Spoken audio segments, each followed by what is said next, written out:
Belfast. En fin d'après-midi, dans la banlieue de Belfast précisément, on demeurait prudent sur l'avenir de cet accord. Même si dans ce petit village où se sont rendus Memona Interman et Jean-Jacques Buty, vous allez le voir, la cohabitation entre catholiques et protestants s'effectue sans haine.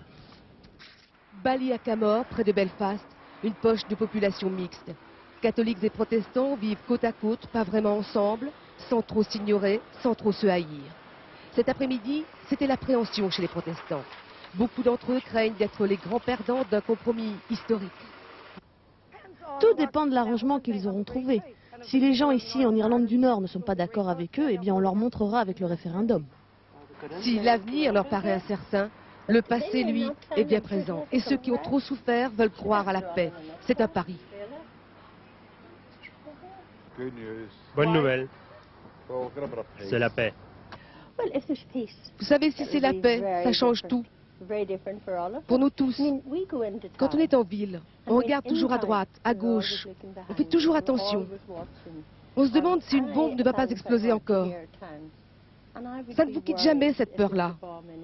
Ça dure depuis 30 ans maintenant. À 2 pas d'ici cet après-midi, les catholiques du village se retrouvent pour la messe du Vendredi Saint. Eux aussi, quand ils parlent de la paix, ils ont en tête le souvenir des bombes et des assassinats. Je suis fatiguée de la violence. Mes enfants n'ont connu rien d'autre. La violence, c'est fini? Qui sait? Le chemin est long, mais au moins un premier pas a été fait.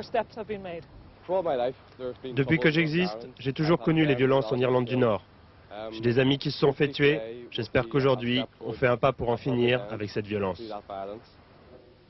Quand on leur parle des changements, des nouvelles institutions politiques pour la province, beaucoup haussent les épaules. Ils restent très mesurés dans leurs attentes. Ils disent qu'il leur faudra du temps, mais ils espèrent.